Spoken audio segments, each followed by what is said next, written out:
Good afternoon, everyone, and welcome to this fourth user forum of Aspect, Adaptation-Oriented Seamless Predictions of European Climate. Yeah, indeed, this is already the fourth edition of this user forum. We launched it back in 2023, and since then, the forum takes place annually around this time of the year, except in 2024 in connection with the World Meteorological Day. So yeah, happy World Meteorological Day to everyone. It's a real pleasure to welcome you to this forum. You come from a very different sector of life and sector of practice, from science policy, from authorities, from NGOs, from educational institution. This is exactly what the aspect aimed to foster: a space or community of interest where climate information is not only produced but translated into meaningful insight that is relevant for decision and policy making.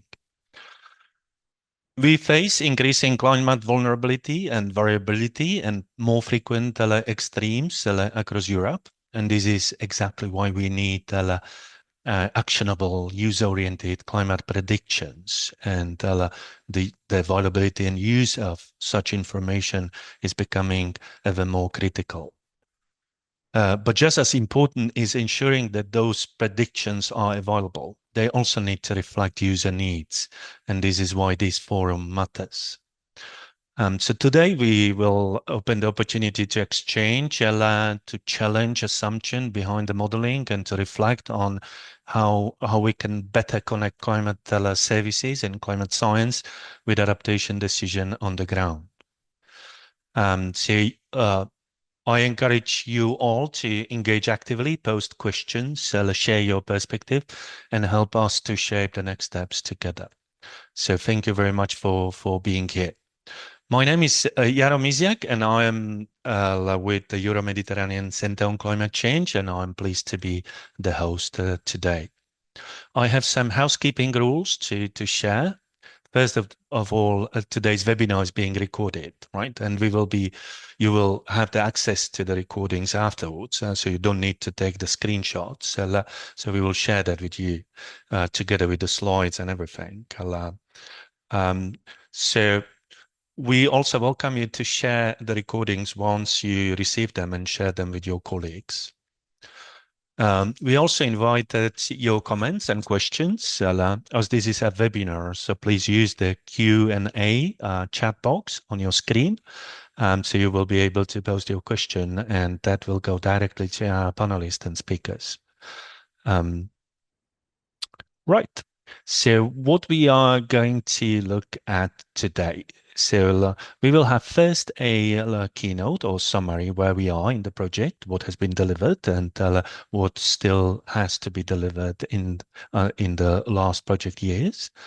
And then we have a keynote by a sister project, the Mission Adaptation Project CLIMAX, which is the project that is producing the climate open access and open source climate risk assessment tools and data and guidance and standards and everything else. So you will be able to hear about where we are and what has been produced in that sense. Afterwards, we will have a panel discussion involving the users of climate predictions, users of climate risk information. And we will look and discuss with them what are their perspective and what are their experience and what are the potential for upscaling, how to make climate predictions even more widely used and useful for a range of application. And then last but not least, we will look also into a digital handbook that is developed in order to build the capacities, understanding of climate predictions and so on. Right. So because our agenda is fully packed, I would, without any further ado, I would invite Marta Terrado, who is from the coordinating team of this project. Marta is a senior researcher in Earth Sciences Department at the Barcelona Supercomputing Center in Spain, and she co-leads the knowledge integration team that works to bridge the gap between science and society. So this is she will give us an overview about where we stand and what has been produced. So thank you very much, Marta, for being with us, and I hand over to you. Thanks, my pleasure. And yeah, I will start then sharing my screen, with the presentation. Hi, everyone. And yeah, I'm giving this presentation of Aspect on behalf of the coordination team, but it's not only me, of course. So I'm coordinating this project together with Albert Soret from the Barcelona Supercomputing Center, and we are also supported by Jason Lowe from the UK Met Office. Yeah, the idea, as Jaro mentioned, is to give you like a short overview of the Aspect project and then tell you what's out there, what are the results that we have achieved, and perhaps how the community that I will explain you about what we consider the community of practice and of interest can make use of these results. So as a motivation, I always try to start the presentations by defining the concept of seamless. And for those of you who attended previous forums, perhaps you are familiar with this discourse, but for the newcomers, perhaps it's useful to have an idea of what we understand by seamless climate predictions and to make this parallelism that we like, to make the parallelism with a camera. So when you want to take a picture of a landscape, we normally use the camera, and we have different objects, some of them closer to us and some of them farther away to us. So there are objects on the foreground and objects on the background of our picture.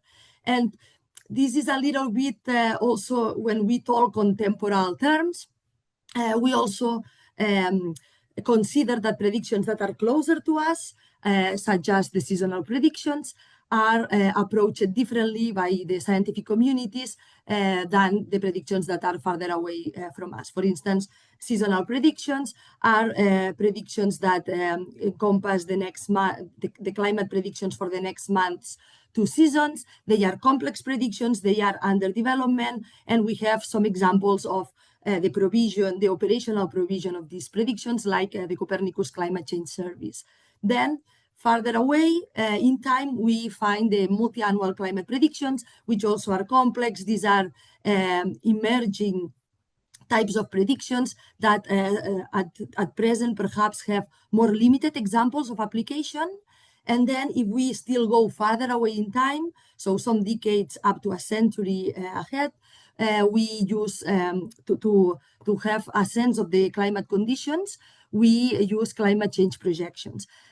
People are normally a little bit more familiar with these predictions, this type of predictions, because they are used by the IPCC and they have been used in different contexts as well.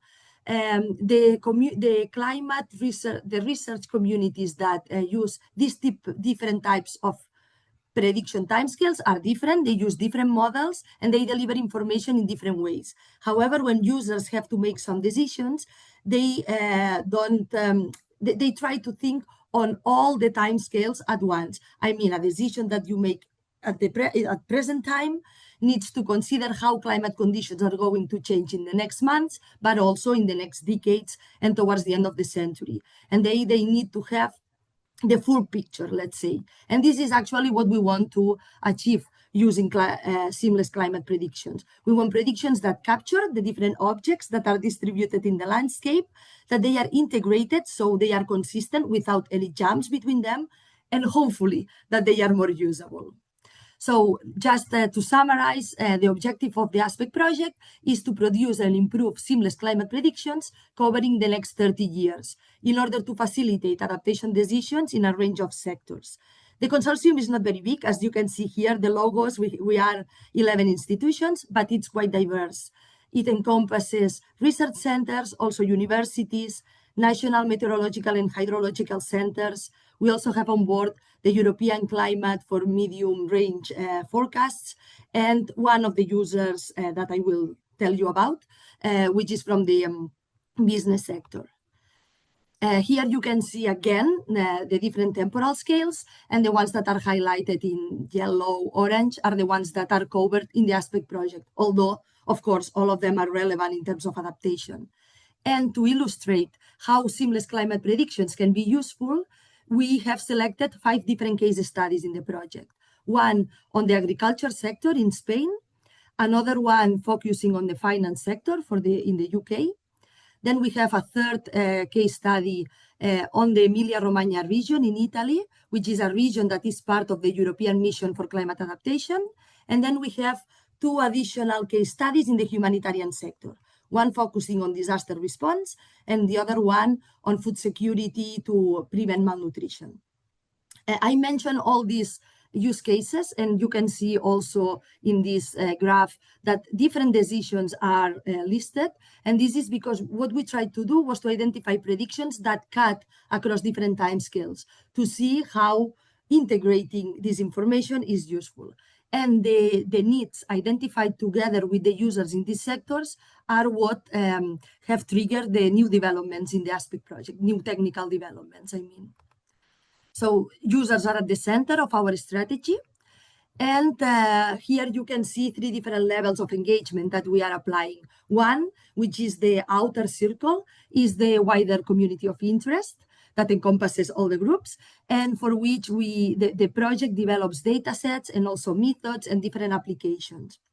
Then we have another level of engagement, which is the community of practice. This community involves individuals and organizations that are aware of seamless climate predictions already, and what they want is to build capacity in order to be able to use and apply these predictions in their context. So having training resources is really important for them, and that's why for these 2 communities, the wider community of interest and the community of practice, events like today we believe are useful. And then we have a smaller group which encompasses Aspect super users that develop the case studies together with us, and we can learn how to deliver this new type of information so it's really usable for them.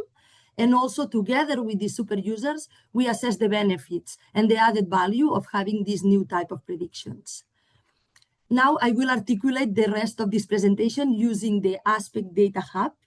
This Aspect Data Hub is a page that will be on our website, but it's not still published, so it will be soon. And it will contain information at different levels, but this information is the main legacy, let's say, of the project in terms of results. On one hand, we have the case studies, which are these particular case studies to which seamless predictions have been applied. Then we have the Aspect data sets and the Aspect applications, but these applications include also methods, recipes, and workflows for using the information that Aspect delivers. Starting by case studies, the Barcelona Supercomputing Center has been working on a couple of them, and for both of them, we are providing bulletins. So these case studies are the wine sector case study, for which we provide data on frost protection and water management, and then the food security case study in Malawi, for which we are providing information about how the next rainy season will look like. And with this information, the users are able to make, the hope is that they are able to make some decisions that we continuously discuss and see how this information can be fit so they can make this decision making easier for them. The Met Office has also been working with 2 additional case studies. One is the the finance and pension sector, and the other one is the humanitarian sector, in which they focus on response planning during extreme events.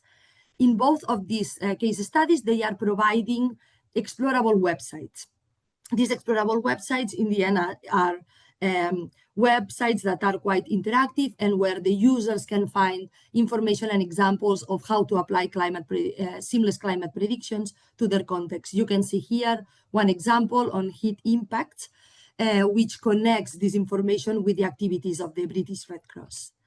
And finally, also CMCC is working on developing another case study together with the Emilia-Romagna region for a strategic climate risk assessment. And because in this case, the super user is very technical and they are using this climate information, not seamless, by different types of climate predictions on a regular basis, the information in this case is delivered through scientific reports fact sheets, and presentations during engagement meetings. So it is much more about maps, as you can see, and graphs. So once we have all these prototypes developed, the next step is to try to assess the value of this information. For us, this is crucial because since aspect is more like of a demonstration of the value of seamless climate information, it's important to be able to capture this so that a project that follows can continue and perhaps operationalize this type of predictions. In one of the case studies, we try to capture this value, assessing which is the optimal decision-making strategy that a user should take. So for instance, this is from the wine sector case study where we assess if the user, according to a particular prediction, if the user need to invest in a frost protection system or invest on an insurance and so on. And different scenarios are built through a decision tree. Also, another way of upscaling the prototypes, we are initiating it through surveys. So now different surveys are ongoing where we try to see how the prototype developed for the governance, the wine, and the finance sector can travel, how well this information can travel across different sectors, across different user profiles, and across different geographical regions. And we will hear more about that in the following presentations. In terms of data sets, this information will be also accessible through this data hub from Aspect. And actually, you will be able to find two different types of information. One type of information doesn't come from Aspect.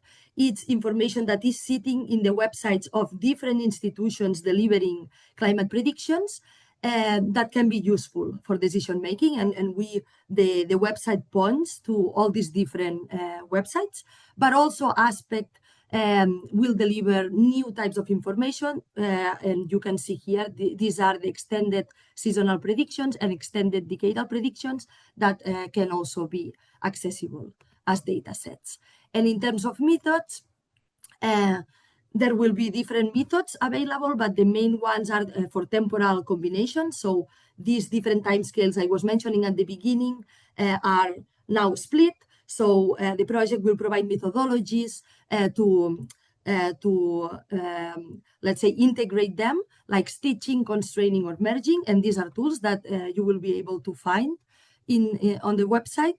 And you can see here, for instance, in this plot, the idea is that normally in red, you have a prediction, a seasonal prediction, and in green, you see here the decadal prediction. And you can see that although the trend for both is quite similar, there is a jump here. So by providing seamless predictions, which is the purple line, we hope that both prediction systems will be more aligned. And then finally, another type of methods that the users will be able to find are methods for spatial downscaling. So this downscaling will make possible to have data in higher resolution, and different methods, event-based dynamical downscaling or statistical downscaling, will be available. And finally, as I said, the Data Hub will host also applications. There are a range of applications that will be available, not only the ones you can see in the screen. Some of them are visual explorers of information. Others are shiny apps where different maps can be found together with the quality of the predictions and so on. And then we have also a digital handbook that will be also presented today in the last session of this user forum this first day. And with this, I end my presentation. Thanks very much. Thank you very much, Marta. This has been really very nice. A nice overview about what the project has delivered and is delivering. You were very clear on explaining the value of the climate forecast, right? It provides faster, closer information, more dedicated to the time where policy or decision needs to take place. And you have also outlined different uses of the climate prediction across the different super users and the application sectors. So well done, brilliant work. I'm just turning to the audience. We have time for one or two quick questions. If you would like to ask one, to do so, just, open the Q&A tool and write down your question.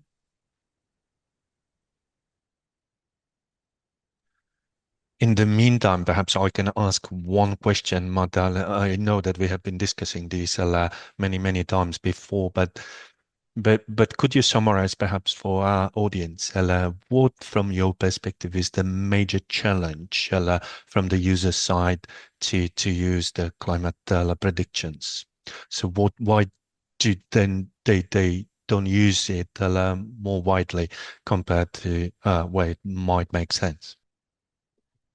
Yeah, I think there are different challenges.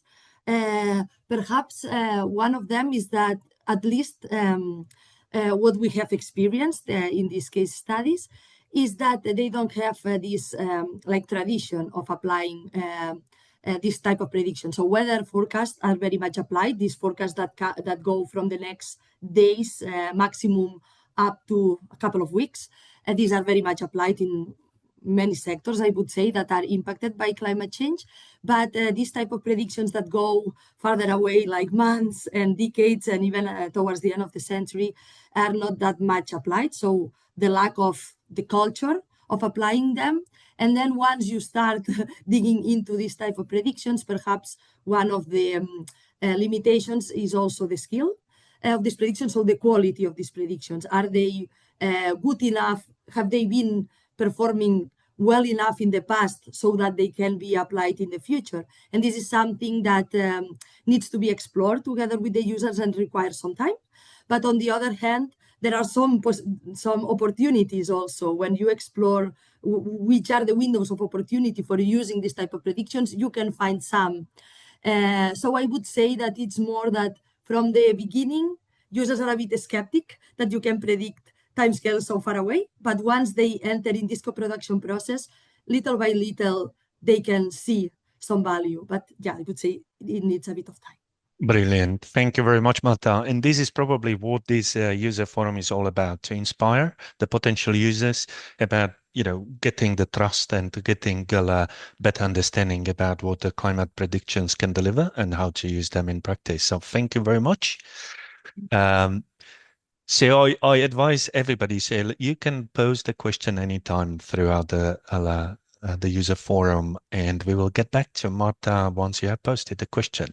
So in the meantime, we move to our next keynote speaker, and it's a great pleasure to invite Frederik Sperna Wineland, who is the scientific coordinator or co-coordinator of the Horizon Europe Climax project. Climax, as I already said, is one of the mission adaptation projects dealing with climate risk information, but we will hear more from Frederik. Frederik is from Deltares, where she's a senior climate impact modeler, and she has a long-standing experience from multiple EU projects looking at Earth observation or climate modeling for water resource and climate impact studies. So Frederik, thank you for being with us, and the floor is yours.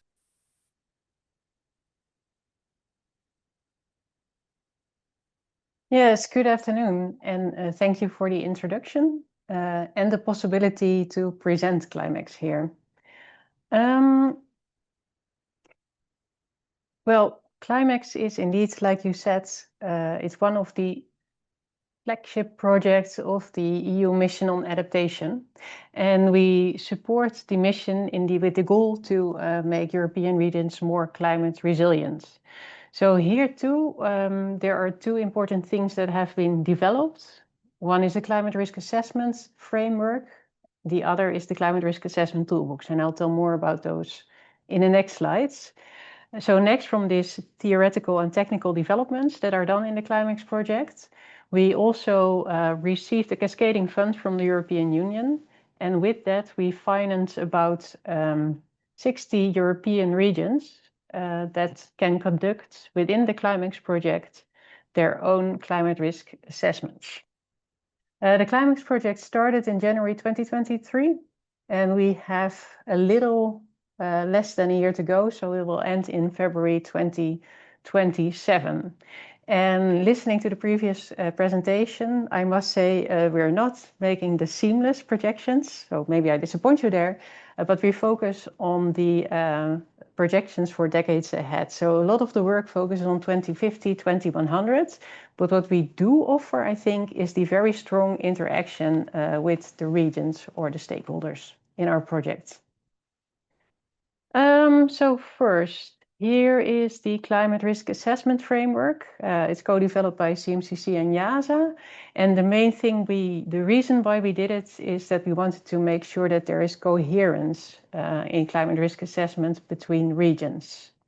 It's not invented by itself, but there was an extended review done of existing climate risk assessment frameworks, like, for example, the EU RUST framework. And this has all been integrated into the cycle that you can see on the right of the screen that takes you through the steps of climate risk assessment. So the scoping, risk exploration, risk analysis, and in the end, the monitoring and evaluation.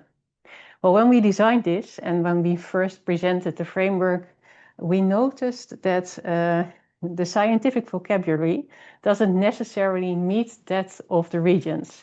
So there were a lot of terms, even like the term scenario, that may be familiar to many of you, but not to everyone, that needed further explanation. So the first framework text was a lot simplified, and we added a lot of guidance to really make sure that it could be practically implemented by region representatives. Now, in the end, the framework is supposed to be supporting risk assessments at all scale, so we try to make it flexible and scalable as well. Now, next to the framework, there is the toolbox, and those are together integrated into the handbook of Climex. So you can visit that at handbook.climex.eu. It really provides a step-by-step explanation of the framework and also guides you through the process of doing your climate risk assessment. Next to the framework, there are the hazard-specific workflows. So for a variety of hazards I will show you later, we've implemented Jupyter notebooks that guide you really step-by-step through the process of making risk maps for your own region of interest. Those are open source, can be downloaded through GitHub, and then people can also play around with it. And we noticed that this actually also being done to refine the skill or to add more local information.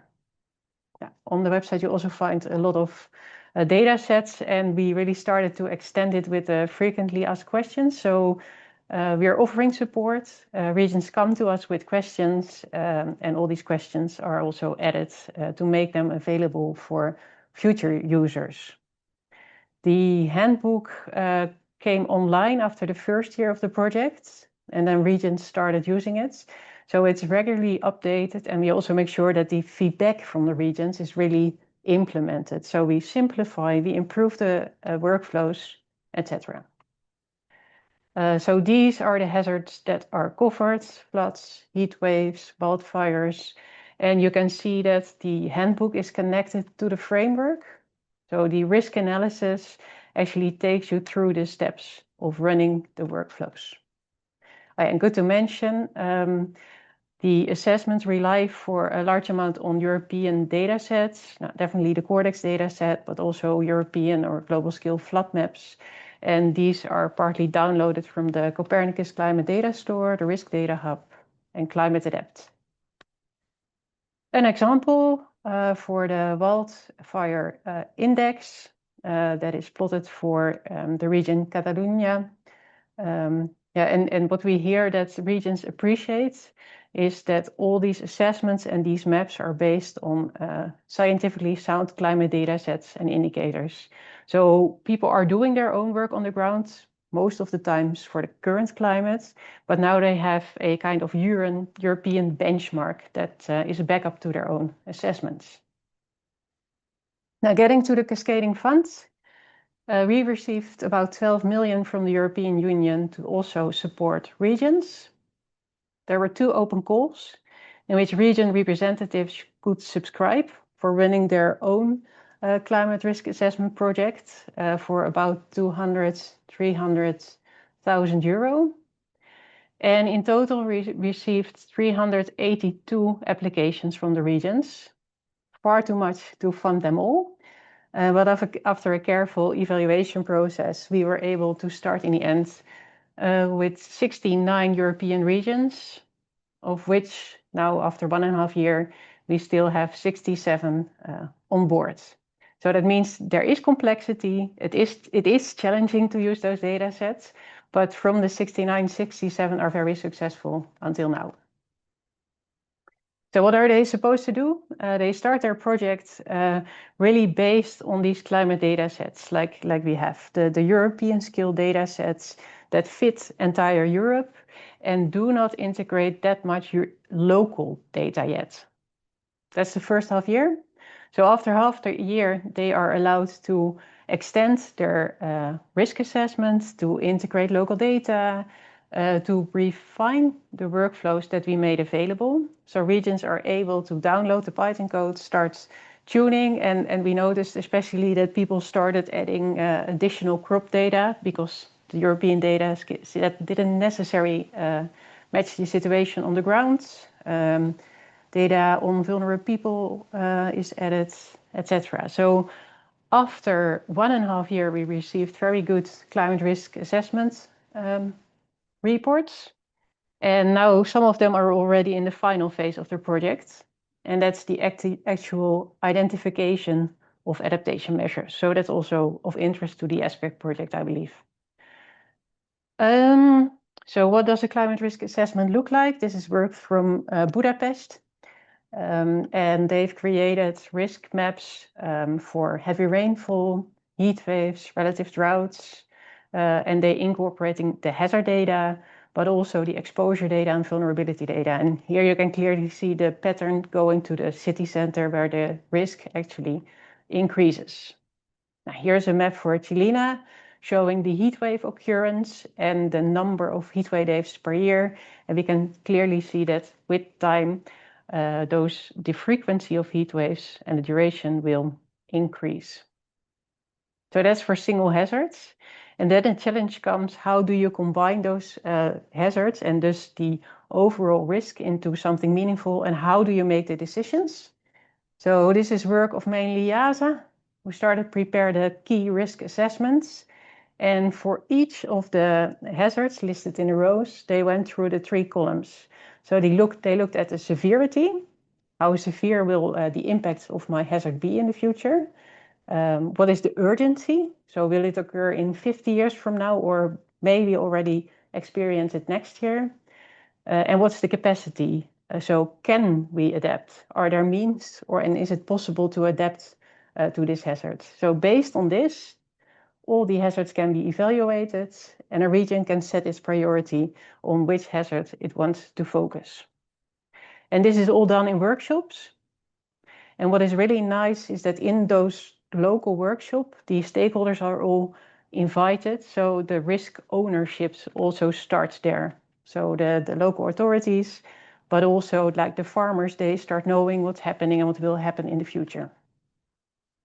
So here we as a consortium are not involved, but the regions themselves organize these regional workshops. We received photos from Romania, Turkey, Crete, and they all held their own stakeholder workshops. Talking about adaptation options, as said, we're nearly at that final phase of the projects where this should be done. But first options are being identified, and I think one is really simple. They will experience heat waves in the future. So several regions started talking about greening their cities with the aim of lowering local heat islands. People are talking about improved civil protection, mainly in Greek regions where we see that there's also a lot of tourist boats arriving. And that's actually in the summertime when the risk of wildfires is also high, the risk of flooding is high. So they notice from these assessments that also their current day civil protection standards need to be improved. We have people working with local farmers, both on the topic of crops as well as cattle, and they start considering more climate resilient agriculture practicing. And from some regions, we hear that they're not this far yet, but they see it as a big benefit. They see that their stakeholders start to understand the process of adaptation. Lesson learned, I think with us, the ownership by the region, so they were responsible for their own climate risk assessments. That was a big success factor, and we've seen really good work done by them. They mentioned that these kind of data sets and also the data sets that Aspect is developing form an excellent European standard, so a benchmark for their local assessments that can also help them give motivations in local discussions with policymakers. What we also noticed is that in the end, it's not super simple. So technical assistance is key. So get someone going, take the time, and in a few weeks' time, they are really able to work with the data, but also work with the Python code. So that's impressive. And one thing, and lessons learned, and this is actually not a super positive one, regions want to recognize their risk maps. So they want to see, hey, if I see this, I noticed that in the past we have seen problems there as well. And especially for floods, which can be such a local, which can have such local impacts, and it's influenced by local drainage systems, etc. We noticed that the more coarse data is not matching their local experience. So I would say for many hazards, it worked perfectly fine. For other hazards, working with European scale data sets is still super challenging, and more downscaling is still needed. Yeah, this always to show it's we also share knowledge, and Climax also has a community of practice. So in case you want to learn more, there will be a continuation of the Climax project. So feel free to also join our Climax community of practice. And then finally, this work was not done alone, but we're there with a large amount of European partners. Thank you. Thank you very much, Frederick. That was really nice and interesting. And thank you for everything what you're doing in encouraging the ownership of the regional and municipal authorities and governments in climate risk vulnerability assessment and fostering the culture of using and updating the climate risk insight nicely. I just recall that both projects started back in 2023, and they've both co-hosted by the Climate Europe 2, the first festival. So it's nice, right?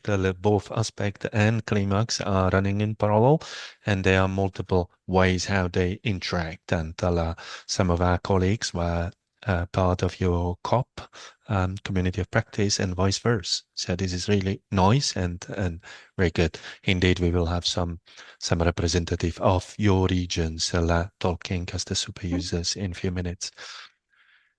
I invite everybody to post question to Frederick using the Q&A facility. And in meantime, Frederick, if I may say, you have seen the presentation of Marta. You have the overview about what this project has delivered and what is aiming to deliver. How can we make sure, or how can we hand over somehow some of those tools that we are developing and get them included in your handbook or in your toolbox? How do you see that the result of this project might be integrated in what you're doing in Climax? Yeah, that's actually a really nice suggestion, especially also because you have the other timescales included as well. So in principle, the handbook is quite flexible, and adding an extra hazard or adding an extra risk workflow should be rather simple. I think that together we need to evaluate well, the relevance and the overlap that may already exist with some of the hazards, but I think it would be a really nice opportunity to look for the integration. So together with ECMWF, that's something we can definitely do. Fantastic. I think colleagues that are working on this project also from ECMWF has already developed a workflow how to access the SIMLA or the climate forecast that might be perhaps included in the toolbox. Yeah. Yeah, brilliant. Excellent. Thank you very much. Yeah, here is the first question, and the winner is WAVAE, WAFAE. And the question is, in this initiative, could it be expanded beyond Europe and include, for example, the North Africa that is also facing a significant climate risk? So, is the Climax equipped to provide some assistance beyond Europe? Yeah. Yeah, that's a very good question. So the climate risk assessment framework is flexible, and the stepwise approach is applicable anywhere, I would say. We have, we call those the outermost regions of Europe. So that's La Réunion and the island of Curaçao. So they are now managing to do their risk assessment, but the data sets that we included so far have a spatial extent, and that focus in most of the workflows on Europe only. Maybe that's a good suggestion for the future to see how this can be extended. So theoretically it can, and the framework steps can, but technically the data sets do not cover those regions yet. Thank you very much, Frederick. I can only add that there is a similar technical facility that is providing support to anyone, and this is the Santiago Network on Loss and Damage, which is a technical facility that is providing a really similar assistance to those regions that ask for it. Santiago is managed by UNDRR, so you can find the information how to access these assistance elsewhere. Thank you very much. So far, we don't have any more questions. We still have a couple of minutes. And so if somebody has a burning question, then feel free to post it. If not, then Frederick is going to stay with us until the end of the first day user forum, right? Yeah, so thank you very much. So thank you, Frederick, for the very nice and informative overview about Climax and what is delivered. And now we are going to the panel discussion with our users. And to moderate this discussion, I hand over to a colleague of mine, Simone Tadeo. Simone, are you with us? Simone is an economist and working at the same institution as I am, Euro-Mediterranean Center on Climate Change. And he's working on assessing the value of climate predictions for the users. So Simone, over to you. Thank you very much, Yaro. Welcome to the first panel of Aspect Forum User Forum, and then I will briefly discuss with you about the concept of co-production and how the co-production has been employed with our super users. So I will also welcome our super users, and then I will address some questions related to the co-production. First of all, for those who are not familiar with the term, the co-production typically refers to a collaborative and iterative process in which scientists and users of climate services work together as equal partners to design, develop, and refine climate services. Instead of the traditional top-down approach, where researchers produce knowledge and then pass it on the users, co-production emphasizes continuous interaction, mutual learning, let's say, and the integration of different types of expertise. So why is important co-production in the Aspect project? Co-production is really central to Aspect project because the project's main goal is to deliver climate information that is not only scientifically robust, but also truly usable in a real world context. So climate predictions, especially on seasonal to decadal timescales, can be complex and uncertain sometimes. So without a close collaboration with users, there is the risk that such information remain undervalued, so underutilized. So for that reason, it's important to have like strong collaboration with super users. So briefly to discuss with our super users, I want just like to welcome here our three people in person that represent our super users. So these are organizations in aspect and stakeholders from sectors that Marta has already like explained, from like agriculture, emergency response, and policy making, but also finance and the humanitarian one. So actively collaborate with the researcher. So super user in this context play a crucial role in defining needs, shaping case studies, testing tools, and providing feedbacks on the usability and value of the developed services. So, in a nutshell, like their continuous engagement help bridge the gap between science and practice. So, ensuring that like the final outcomes are both impactful and applicable in a real decision-making context. So, I want to now like introduce our guest. Xavier Bordes for Cordoniu, Patrizia Bianconi from Emilia-Romagna region, and Summer Wyatt Bacan, that is like climate adaptation and resilience manager. So I will just like give the floor of the panelists where like they will present themselves and their involvement in the projects, and then I will come back to them with some interesting question about co-production. So first, we have Xavier Bordes from Cordoniu. Hi, thank you, Simone, for invitation also and make us participate to this event. Like Simone said, my name is Xavi Bordes, and I am a director of viticulture for the Codorniu group in the Raimat area.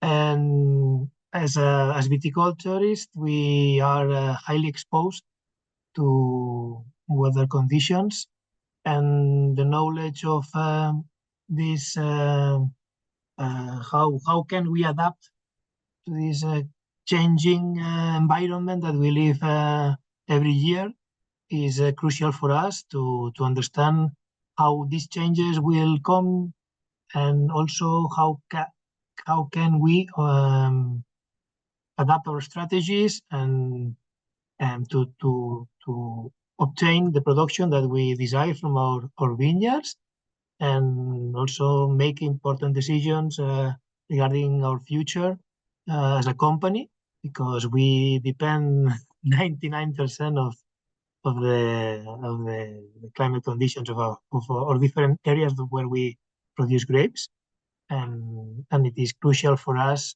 to have a better understanding of how things are will be in these following years, and also why not in the next 10, 20, 30 years, to know where what kind of decisions we'll have to take in order to not to not disappear. Thank you very much, Xavier. And we are also with us Patrizia Bianconi from Emilia-Romagna region.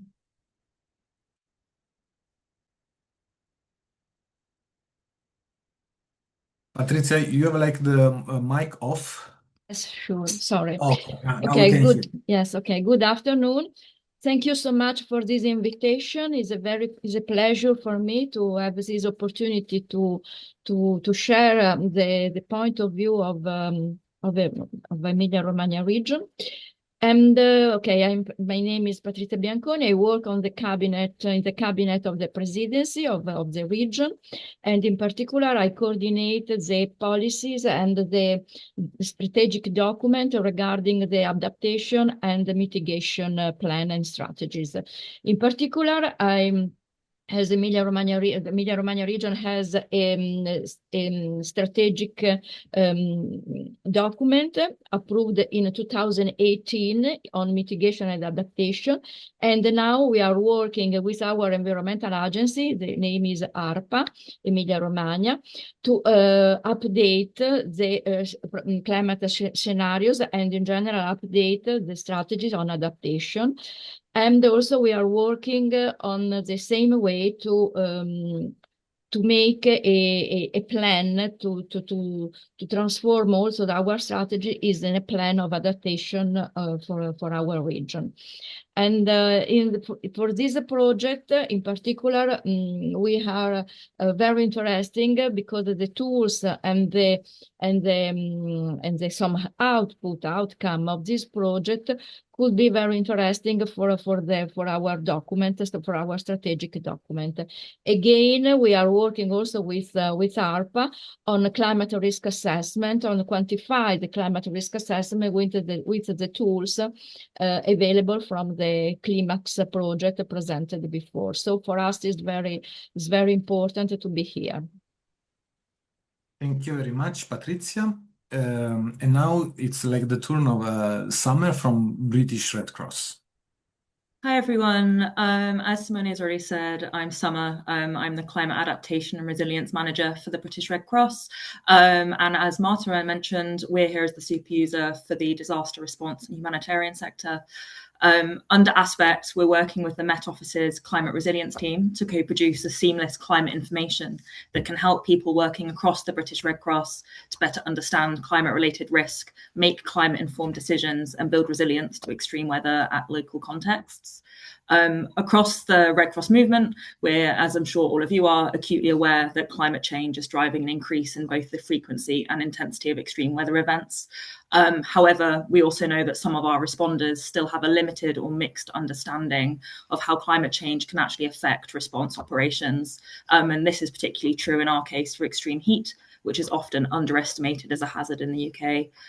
So through Aspect, our aim has been to increase that understanding of heat on timescales ranging from the coming season all the way to long-term climate change, and to support our staff and volunteers to access and interpret climate information into their decision-making.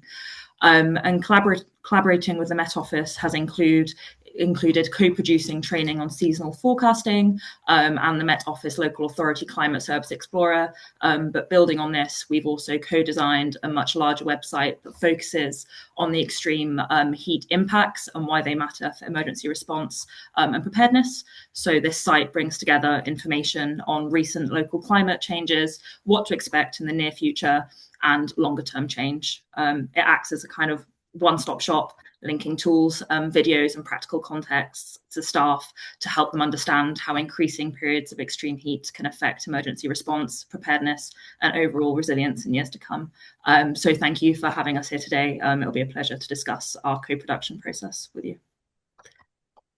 Thank you very much, Summer. Now let's move like to the question for you about the first one will be like about the co-production experience. Okay, so in Aspect you work closely with the researchers to help them like to understand your needs and support your decision-making process. Okay, so how did you experience this production process? So was it challenging to understand each other and find like, let's say, like a common language?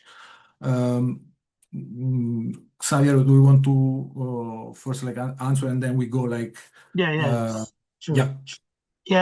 It is in fact it was a challenge not to and it was also an opportunity, I think, for both teams, for the new team and the Aspect team. We closed closely with the BSC in this regard, and to meet and discuss about the expectations, like you said, and for us to better understand the capabilities on and the opportunities for us to use this information, and to what extent we could, in realistic terms, make use of it. And also, I think for the Aspect team, BSC, to also get in touch with real case studies and to see how all the indexes and all the information they work with, how these can be useful, not to like a wider sector, like we are talking about viticulture, but we could extend this to whole agriculture world. And it was indeed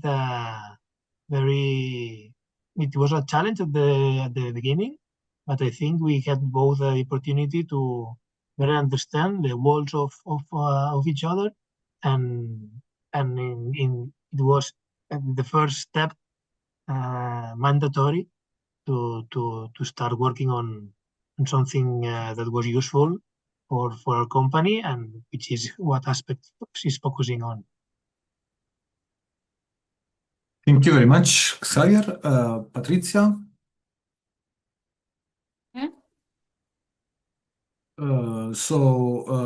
Like in terms of like the co-production experience that Emilia Romagna has, like, could you briefly like tell like what were like your effort like to make like understand the scientists like to find like a common language?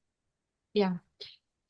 Okay, as already said, on our side, the communication in the project was handled by our scientists in ARPAE. From ARPAE perspective, the co-production has been a very valuable but also demanding experience.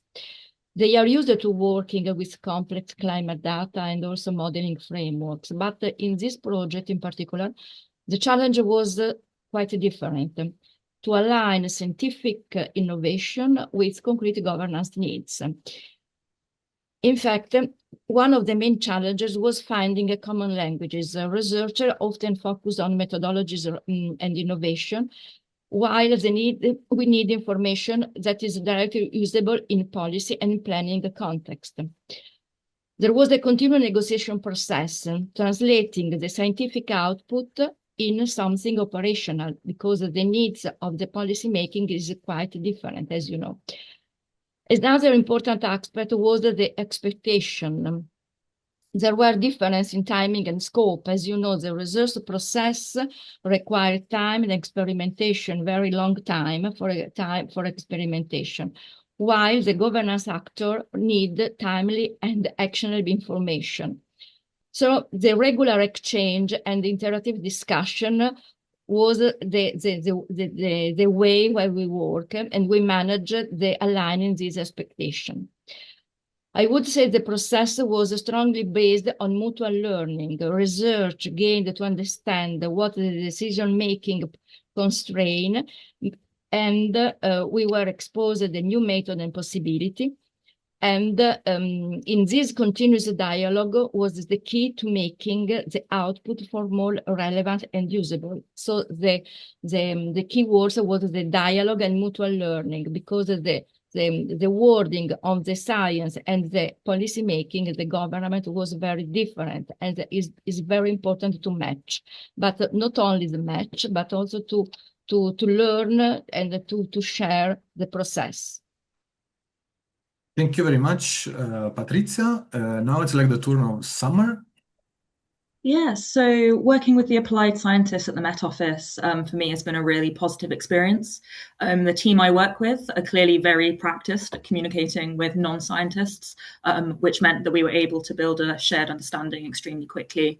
And from the British Red Cross side, we've invested a lot of time into regular conversations, feedback cycles, and joint reviews, which has been really incremental for genuine co-production, which is something we practice a lot already in our day-to-day operations at the British Red Cross.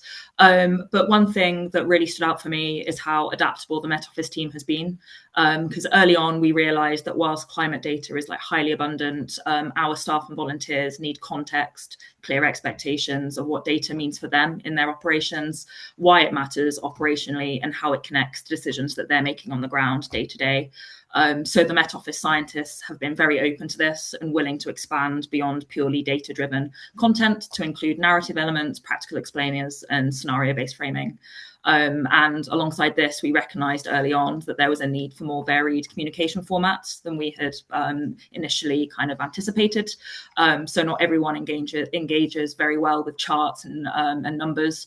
So we've been co-designing more accessible formats together, things like imagery or visual storytelling, and short explainer videos for the website that we're using. And so this has really helped us to translate that complex climate information into something that our teams are able to understand very quickly and act on confidently in their, again, day-to-day decisions. So I guess in summary, I think that the process has been really collaborative and constructive for both sides. There have been moments that we've had to slow down and find the right language for each other, but I think that's definitely strengthened our final product. And I feel that Aspect really has been a good example of how we can bring humanitarian practitioners and scientists to the same level and meet in the middle, basically, where we're willing to listen and adapt and build something really functional together. Thank you very much, Summer. Now let's go deep into specific question for each organization. Okay, so one is about Xavier about identifying and designing indicators. So in Aspect, you receive information on specific indicators that are crucial for your companies, such as spring frost and temperatures extreme. So how did you identify these indicators together with researchers? Well, we carried out some meetings and some online and some meeting us together, both teams. And I remember we had a very interesting meeting here in Raimat in our installations in the middle of the vineyards, and it was it was like a mutual agreement that we had to find some indicators that were we easily to work with, and from the point of view of BSc, and also they were powerful for us in taking some decisions. And what we have found that this extreme phenomena like the spring frost that we are just living these days as we speak, and also another important thing that is the extreme temperature that we are experimenting in summer that can affect a lot the production of grapes. Both of these two indicators, I think, they are crucial for production, and they are relatively predictable in the sense of the weather climate predictions. And we thought that they were good starting points to see how we could adapt our strategies and take our decisions regarding these indicators. Also we had another indicator that is SPEI, which is a stress index that helps us foresee what will be the need of water during the campaign and see how likely would be the plant stressed, and then helps us also plan use of water storage, and it's very important because in situations where the precipitation is low, to manage the few water that you have, and with this stress index would help us a lot in order to administrate the amount of water. So we thought that these indicators were kind of key, no, because they are very impactful on grape production, and both for BSc they found also were kind of interesting to work with them.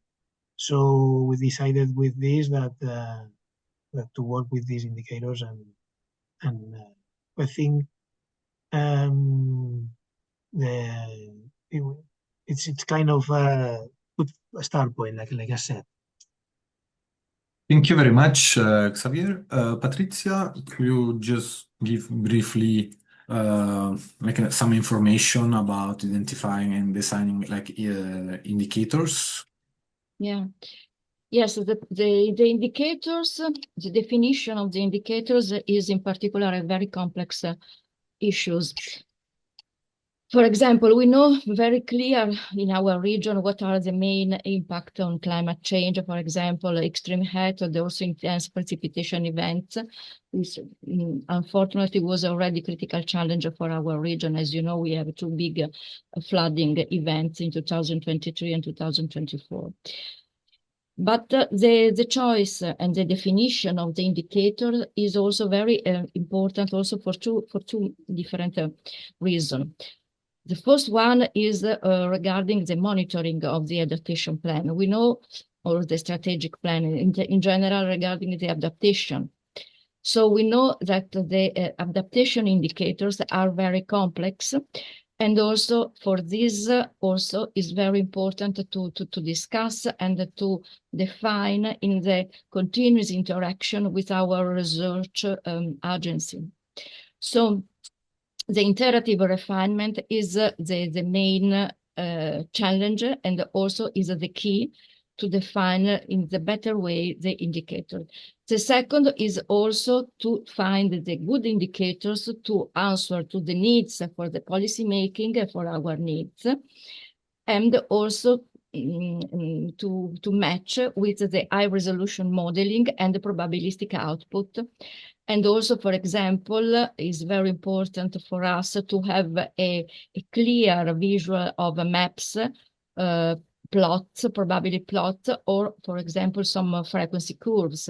That is not usual for the policy making to read these kind of tools. But again, as the previous question, the match and also the process is the main important aspect to have a good result. Thank you very much, Patrizia.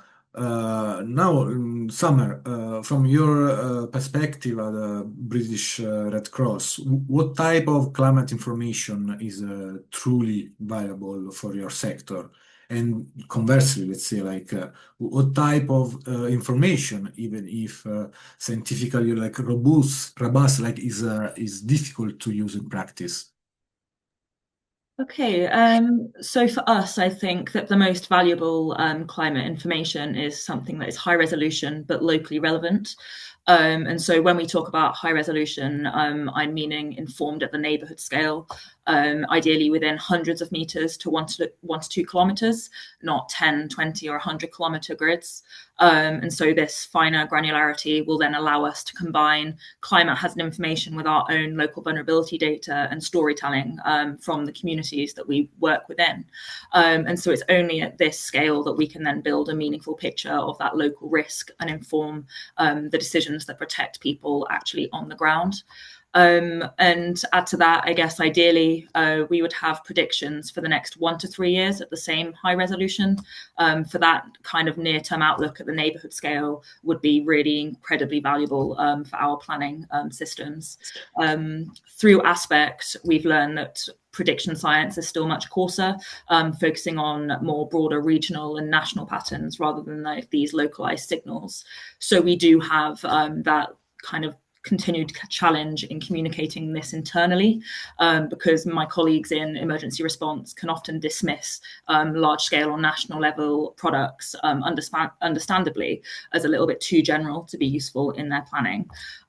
So if people can't see that local differences that matter to them between one town, valley or neighborhood and the next, we see that they struggle to apply climate data to their real world decision making.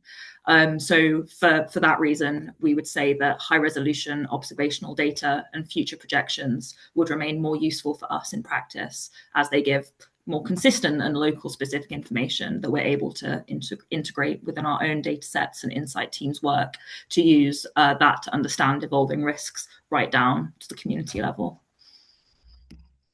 Thank you very much, Summer. So like to conclude like this kind of like first panel, I have just like one specific like question to address like to Patrizia for the strategic value and the future trajectory. So like looking ahead, like how do you see future insights supporting planning, like innovation and strategic decisions in Emilia-Romagna region? Yeah. Our main challenges, strategic challenge, is integrated climate prediction in more systematically in governance process. For the Emilia-Romagna, this means moving from, for example, reactive management to more anticipatory planning, especially, for example, in water resources, because we have a drought problem, but also flooding problems, as you know. In urban resilience, because we know we have a very important heat situation, extreme heat temperature situation during the summer, but not only, and also the risk prevention. The tool developed within Aspect, a particular combine different time scale and modeling approach, so have the potential to support long-term planning and innovation. However, their integration will depend on usability, continuity, and in particular, institutional capacity. In terms of improving the co-production, I think that there are two aspects very important. The first, maintaining a continuous interaction, and the second, investing more again in translating a complex output into different levels of usability, from technical data to more accessible summaries for the decision makers. Regarding the dissemination, the important combine open data S with clear documentation and practical guidance, because the different users require different entry points into the information. This is a very important point. Finally, one key lesson in terms of cooperation is not just about delivering a product, but is about building a shared understanding, because it is necessary, that is essential, that the scientific knowledge and the decision making have the same understanding of the problem. Thank you very much, Patrizia. Thank you very much also Xavier and Summer. And now it's the time to leave the floor to Suraj, that will conduct the second part of this. Suraj, can you take over the floor? Yes. The floor is yours. Yes. Can you hear me okay, Simone? Yeah. Great. Many thanks. So my name is Suraj Desai. I'm a professor of climate change adaptation at the University of Leeds, and I'll be moderating this next session together with Keishin Geng, who's a research fellow in the University of Leeds as well. So we'll continue with the panelists that we've got here, and I'm going to try to share my screen. Let's see. Okay, it doesn't look like it's going to work. Oh, wait, let me try.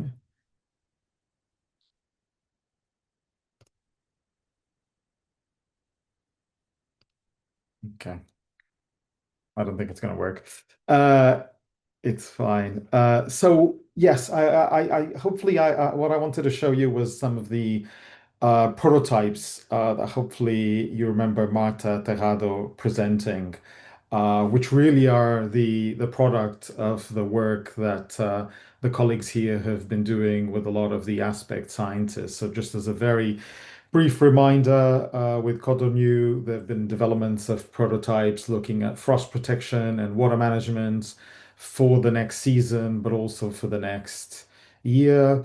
With Emilia-Romagna, there's been quite a lot of work looking at statistical downscaling, particularly I would say at the sort of decadal timescale. And then with the British Red Cross, there have been developments actually across also both the next season, the next couple of years, and also even the long term as well. So there's been multiple prototypes developed. And one of the key things we wanted to discuss now, and this is something we're doing research in the project really, is to figure out, we've been discussing co-production. Co-production can be quite intensive, can be, intensive both for the scientists, but also for the stakeholders. It's time consuming, it's resource intensive. So an important question that I think we have as a community is very much how can we actually scale this up to potentially other users in the organizations, but also outside the organizations, potentially in different geographies and also in different sectors. And so that's something we are now very engaged in. As Marta said, we've got some surveys open that Keishing will tell us more about, and even some early results. But first off, what we wanted to do was actually ask our super users some questions a bit about this, actually. So, and Javi, I'm going to start with you because you've been with us the longest. But based on your experience, what do you think are the main enablers and barriers to scaling up the kind of co-produced climate information that you've been developing with BSC, both in terms of, colleagues of yours in your organization, but also in the context of other organizations in potentially in other locations? Well, I think that the information and all the what we are developing this project uh, can be very strong, but we have to translate all the information and all the outcomes into agronomic decisions. If the information is kept like in a report and remains there and in a level that we don't take any decisions, then this is for sure can be a barrier. So we have to force in a way to like I said, to translate all the information into concrete actions. I think another question that is also can be a barrier is the uncertainty of predictions and how this uncertainty is communicated and how this uncertainty is managed and and and accept that this is part of the information and and and this is part the state of the art nowadays. So managing the uncertainty of the predictions can also be um, a barrier, but also an opportunity to help expand this kind of information. And maybe finally, technical support, I think, is crucial to help get this information to wider audience, to smaller producers, maybe that maybe they don't need to have the knowledge of the kind of information that is delivered and accompanying this with advisory and support is a very important part of the process to know to don't let many people out of the equation, many potential users out of the equation. Okay, many thanks, Javi, and I might come back to you actually with a couple of follow-ups on a few things you mentioned there around, for example, connecting this information with action. But let me ask you the same question to Patricia first. Could you, tell us a little bit about, how you think, what you've been developing with CMCC, how could that be used? And of course, we had a talk from Climax, and Climax is doing this across 60 odd regions across the entirety of Europe. So how do you think, what do you see are the main enablers and barriers of potentially this going from this project in aspect to many regions across Europe? Yeah. Okay, from our experience perspective, the scaling up produced climate information is both an opportunity, but also is a complex challenge. One key, starting from the neighbors, one key factor is the technical capacity within the institution. Because, for example, sorry. Okay. Because, for example, in our region, ARPAE has already a strong expertise in climate modeling and data processing, but it is not easy to integrate and expand a new type of climate information. Another important enabler is continuous interaction between scientists and users, as already said many times. And this helps ensure that information remain relevant and adaptable to different decision-making contexts. Again, we know that having transparent methodologies, open data, and clear documentation is essential. This allow other organizations to understand, trust, and potentially replicate the approach in their own context. But not all the regions, for example, have the same experience and the same knowledge of our region. For example, in terms of barrier, in some cases, the upscaling is not a simple replication, it's just a replication, but require adaptation, resource, and sometimes institutional change, because in some other region, for example, they don't have this kind of knowledge. Again, it's very important to transferring understanding and building dialogue. This is a very important thing. Another point is regarding, for example, several barriers.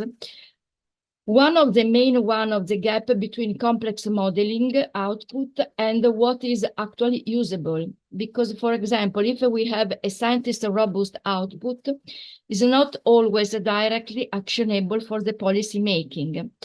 And in this way, I think that the outcome and the role of this project, the AXPET project, is very important. AXPET play a very important role. AXPET could play the role as a bridge between science and governance, helping to connect advanced modeling with real decision-making needs. Also because usually in the institution, in the governance, we don't have the capability to read and to comprehend, to have to knowledge, to understand the complex modeling and also the tools and the mapping and all kind of modeling that you produce, the scientists produce. So this is my point of view. Great. Many thanks, Patricia. And then finally, over to you, Summer. It's pretty much the same question again. You know, what are your thoughts on sort of barriers and enablers for other colleagues? You know, for example, in you know, the Red Cross is in every country.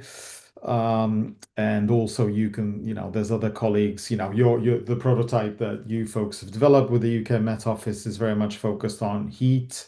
So this could be, for example, more widely applicable to public health officials, national disaster emergency agencies as well. So yeah, what are your views on the sort of, you know, based on the experience on the enablers and barriers for others to use this?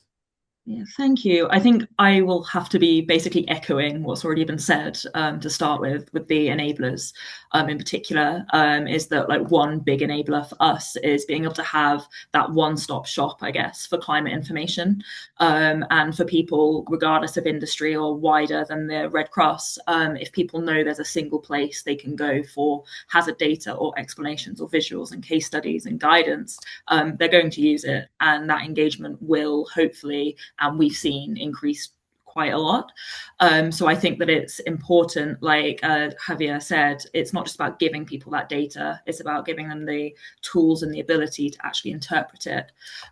So by having the website that we have through Aspect, have that combination of the narrative explainers, the videos, the imagery, and the real world examples in particular, it makes that information a lot more accessible and real for non-experts. So those principles translate everywhere, no matter the organization or the country, as long as it is contextually relevant to the locality and the challenges being faced in that specific context. And I think, as we've all said as well, the co-production process itself is that enabler for the scientists, practitioners, end users to actually sit together, iterate together, and refine those situational tools together. The product should fit a lot better within the organizational needs of that organization and that particular situation. So by having that shared ownership, I think that's just a big enabler to embed the tools more widely, because people can feel part of the process and a real ownership to the final product. I would say that there are some important barriers that have also been said. And one, I think that from the British Red Cross standpoint that we can say is that a lot of our products showcase on the website rely heavily on UK specific tools and data sets. And as we do have 191 national societies across the globe, that's obviously not going to be applicable to all of those. So whilst Aspect is currently, our product through Aspect is currently excellent for a UK audience, we can't assume that equivalent data set or service will be available in other contexts or other countries. So any attempt to scale, we would say, needs to require careful adaptation, and in some places an entirely different approach might be needed. And on that similar vein, for the Red Cross movement, a barrier would also relate to competing priorities. In certain operational contexts, climate information isn't the most urgent concern. For other Red Cross, Red Crescent national societies in countries affected by conflict or major humanitarian crisis, teams are often stretched already and focused on immediate response activities to things that aren't just extreme weather. So in those contexts, even high quality climate tools can actually struggle for attention unless we're extremely clear on how they can support those short-term operational decisions as well as long-term preparedness. And then lastly, from me, also been said before, I think accessibility remains a little bit of a practical barrier. If the tools are too technical or require data analysis skills that only a small number of staff can possess, they just won't scale. So for broader organizational uptake, we need the tools to be intuitive, quick to use, and designed with non-experts and end users in mind. So that being said, the biggest enablers for the Red Cross are simplicity, accessibility, and genuine co-production. But the biggest barriers would be data availability and competing operational pressures with varying levels of climate capacity across different contexts. And so overcoming those would be key if we want the climate tools to scale beyond just early adopters and become actually part of everyday practice in the humanitarian and disaster response sector. Great. Many thanks, Summer. Yeah, it's great to see there's lots of commonality actually across the three case studies and everything you folks have actually said. So I'd like to hand over now actually to my colleague, Keishin Geng, who will say a little bit more about some of the research we're doing on this exact topic. And how some of you may be able to, provide your insights as well. And do, if you do have questions for our panelists, do put them in the Q&A because there's still an opportunity to try to answer them through the Q&A function. So over to you, Keishin. Thanks very much, Suraj.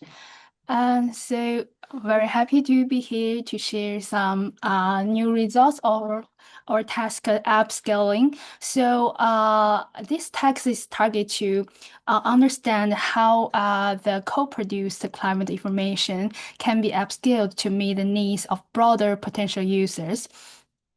So to answer this question, we have designed a serial service to test whether and how this co-produced climate information can be used by other potential users, like in the other organizations of the sectors. And our questions are divided into 6 parts. So it's like how this climate information can be understandable by others, and how the respondents will evaluate the quality of this kind of information, and how this information can be useful for them for their decision making. And we also asked there to have their some suggestions or comments on how we can improve the climate information, or will they willingness to share this information to other audience in their organizations or outside their organizations. So here is our 4 ongoing surveys. So we have designed 4 surveys. Each is targeting different sectors. So for example, the first one we distribute last year is targeting the finance and passion sector. And in this survey, we co-developed climate information prototype, which is kind of storyboard, and we introduce some very basic information of climate risk and the climate information. For example, here's the components of climate risk and what is observation, what is seasonal and decadal information. And for the governance sector one, we developed a kind of presentation as a very short climate information prototype. And in this one, we show some downscaling forecast about temperature and rainfall in the next 5 years, 10 years, and 30 years.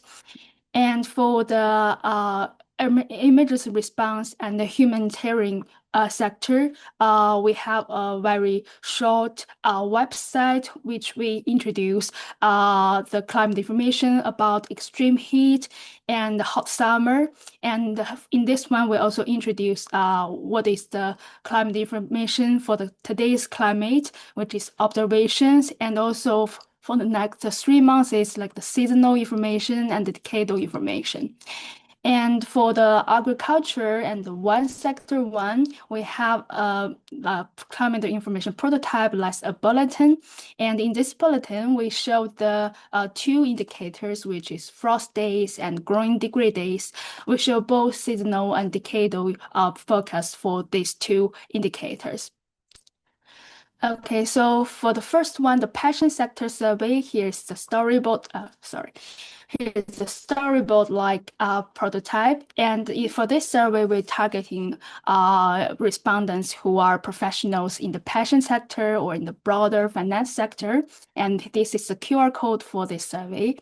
And in the agriculture sector, we will show you a short version of the prototype in the survey, which only have the 2 indicators I introduced before.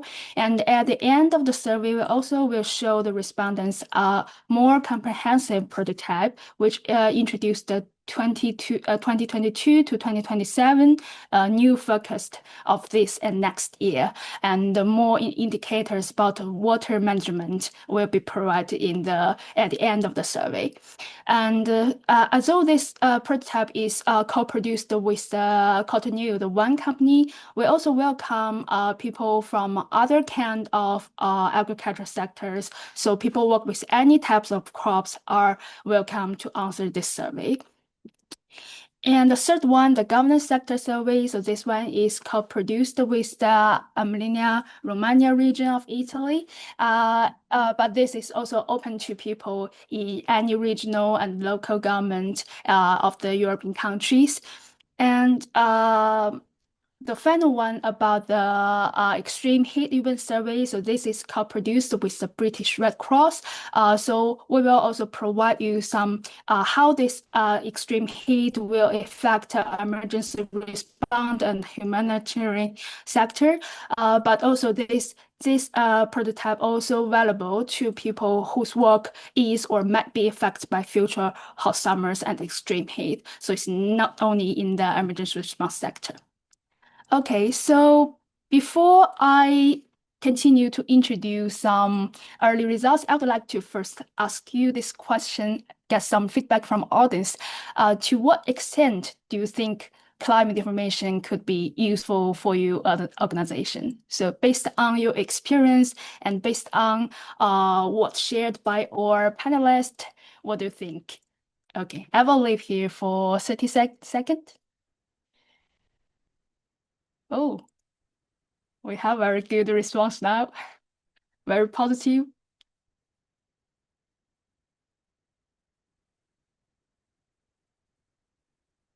Okay, you can use the QR code here, or you can use the links shared in the chat.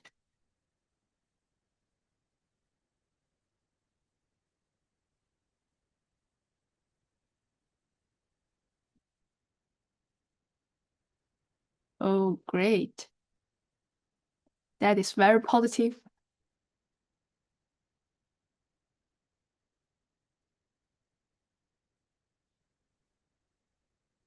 Okay, I think I will stop here. So, we got 10 people answered, and all of them think that could be very useful and extremely useful for their organization. That is very positive response. Thank you. Okay, so let's we see what we got from the survey respondents. So here is our very preliminary results from our agriculture sector survey, and we only got 5 responses until now. And here in the question, we divided the usability of climate information in 6 stages. So the first stage is about understand. So this climate information will help you understand climate risk and climate conditions. And the second stage is motivate and communication. So climate information can help you to support some planning or adaptation, or help you communicate this kind of uncertainty in climate information. And the third stage is use such climate information to inform some model works in your organization. And then plan is to use climate information to develop some climate change plans or other planning documents. And then the fifth stage is to seek fund or access financial needs based on this climate information. And finally, the stage is take actions. So use such climate information to change the management or change the rules or regulations in your organization. So based on our very early results, we can see here the green or dark green parts show the respondents strongly agree with all this statement, and the orange side, the colors shows the disagree or strongly disagree.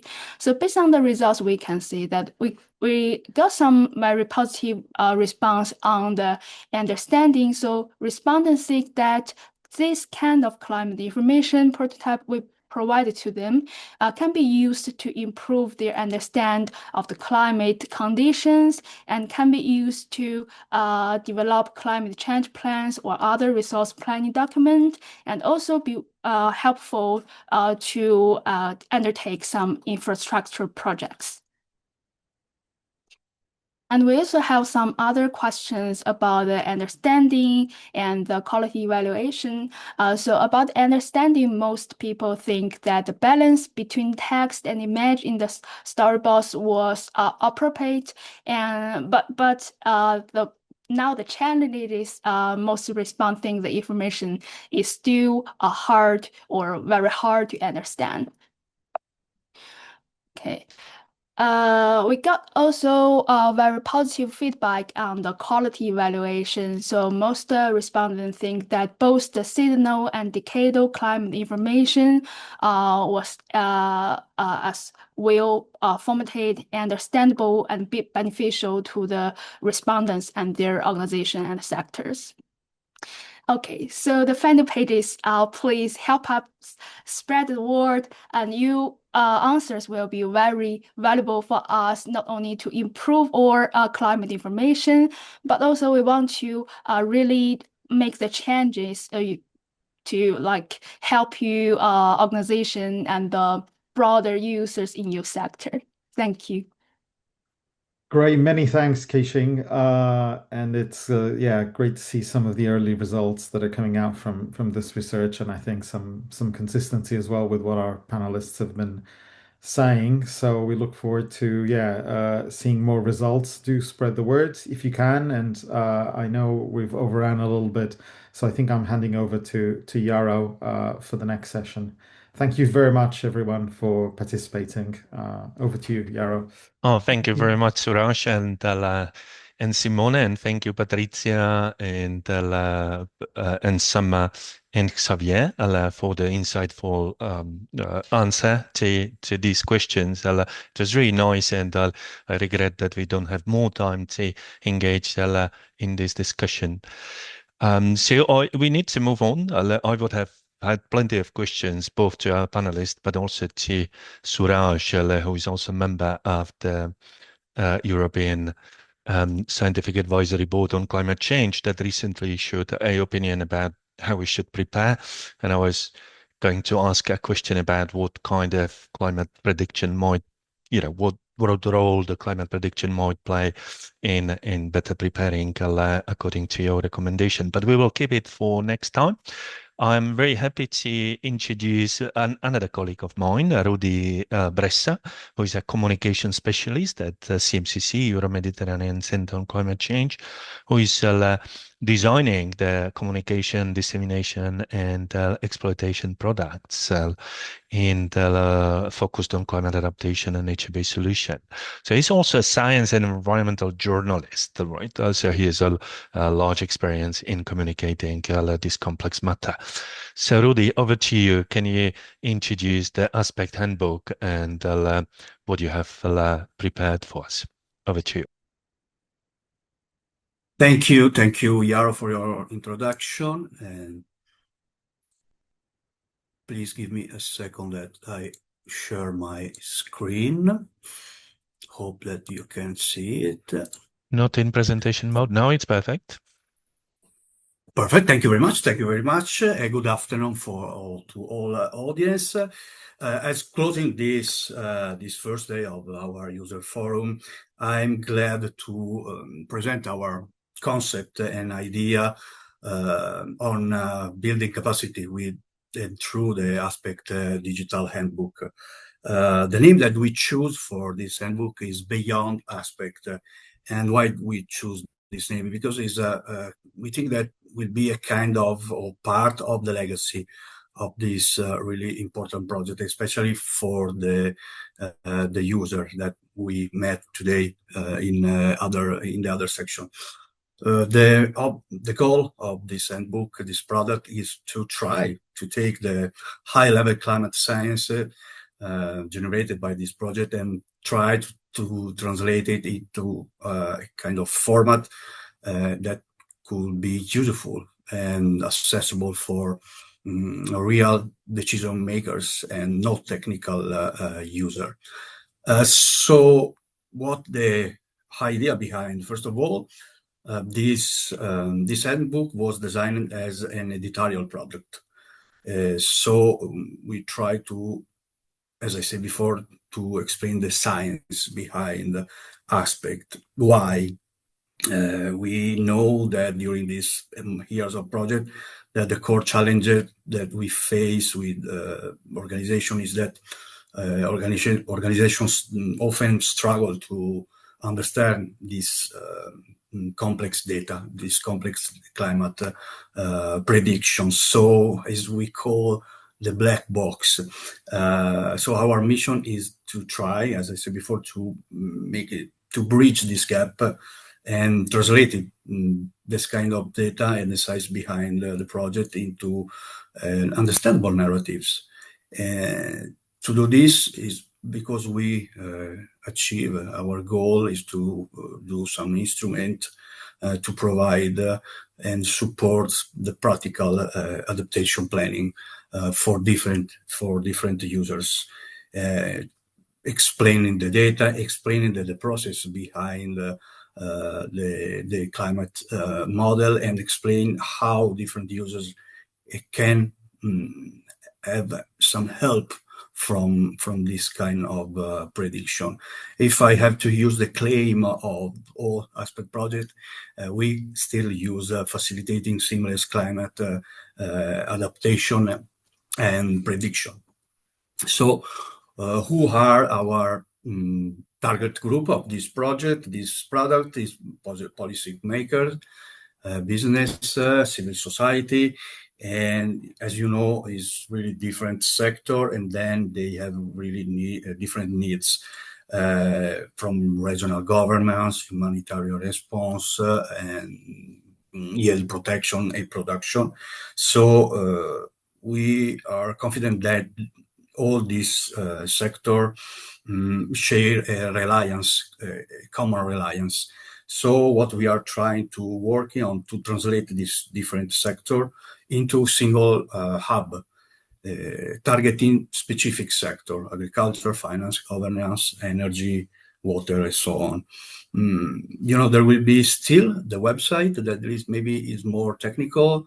There will still have the dataset page that we met before with Marta Terrado present to us, and all the journal papers and technical data, but the beyond aspect will be a broader project if you want, and will be another different communication and dissemination project. So I try to understand, to explain, sorry, what will the environment of Beyond Aspect. The idea behind this product is to to move away from static test into different dynamic interaction for the users. So it will be achieved between integrating multimedia materials and videos, some infographics, and that will take and link to the aspect dataset and this platform as ERA Explorers. So we are quite confident that this end-on approach could be the key to try to make climate information tangible and accessible, if you want to say. How will be the structure, the architecture, how we'll choose this architecture. We think that for a better user experience, we choose this single page scroll architecture. And this will be possible thanks to different widgets that we took for our project, and a collaboration with the advanced website design developer and environment. And there will be no artificial breaks, so the user will take a journey into this product, a continuous journey, moving for the first part, as you say, the introduction and the glossary, then moving to the explainer videos, and what we call as the voices of the scientist of aspect, and then finding the data and some maps, and finally we will enjoy the voices of the super users. So the organization and the administration and business that really try to solve some of their challenges with aspect climate information. So maybe this is the hard part of our work that will be in the next month. So how we make this or the production change understandable or transparent for non-expert. So we are trying to break down all the process using in clear and different visual workflows, for example. We will use, as I said before, some video, some infographic, some video motion. So we try to figure out and explain how these global climate trends are brought down into a specific local reality. To do this, we recorded some interview with our researchers. Most of them we took at the last General Assembly, took place in Reading in February.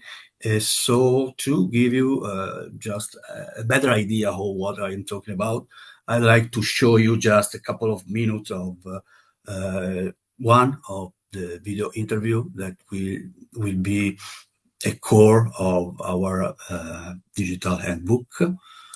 So let me hope that everything works.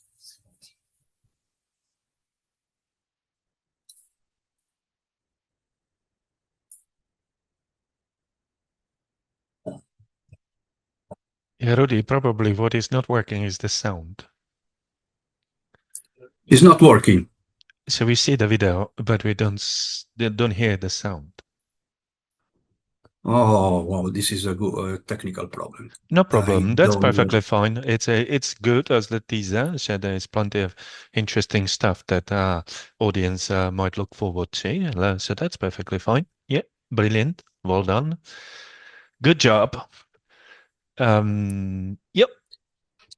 I can, if, yeah, sorry, there is some technical problem. I like to show you how the motion graphic will be worked, but I'm sure that you trust on me. And thank you, Yaro, for your time. So I just want to add I had this short explanation of what kind of super user we decided to have, but we met before in the last session. So we decide to use different sector, wine sector, the humanitarian sector, and the governance sector, and because they have so different challenges, no, and we use these challenges and understand how aspects in the seamless prediction help us to play with the risk assessment. So this is our roadmap. We have a beta prototype. Today, in March, we have our web domain acquired, the first round of researcher interview capture, and we are working in the post-production. So in the second half of 2026, we will release one first public release for internal discussion with all our partners, and then we have the public and release for by 5 years post project availability. Then from now, the next step will be focus on full graphics realization, professional web design, integration with all feedback from partners. So I think I'm done. I'm finishing. Thank you. Thank you very much, Rudy. This was very nice. We don't only invest time and resources into making the climate knowledge accessible. We also put a lot of emphasis on explaining the concept behind and showcasing the value of climate prediction for in different contexts, including yours. So this is very nice. Well done. Brilliant job, Rudy and everybody. So we are drawing to an end of this first day of the user forum. I would I have only the task to talk you through two things. The first one is we would love to have your feedback on this first day. So if I may ask my colleagues to post the link to the survey that we have, and you don't have to, answer it now. If you open the website, we just ask 5 questions. I think 1, 2, 3, 4 questions about how did you find this this first day of the user forum. And the reason is that we are trying to organize the content so as to match your requirements and your expectation. And it's always difficult to get this feedback after the user forum. This is why we are kindly ask you to look into that and quickly give us the answer to those 5 questions. So if you would like to open the Mentimeter, we have a couple of minutes that we can dedicate to that and try to answer those 4 questions. And the first question is, was the content of the presentation useful? You might answer from strongly disagree to strongly agree on a scale from 1 to 5. Then the second question is the content that was discussed with the panelists and at the panel, was it useful for you? Third question is the language and terminology used easy to understand and accessible for you? And eventually, the last question is whether seamless prediction will be useful and used in your organization and your sector. So thank you very much, all of you that are willing to give us a quick feedback. I think on all those questions we are getting very important upper end answers, which is good, very useful. And yeah, and thank you also for the comment. Yeah. So this is about the the quick feedback, and we will be asking also the questions tomorrow. But the user forum is not over. There will be another session, again 2 hours long, tomorrow. And tomorrow we are going to look into more technical part. So we always organize the user forum the first day as the community of interest. So we try to make the complex matter understandable and accessible for all of you, even if you don't have the technical knowledge for working directly with the forecast.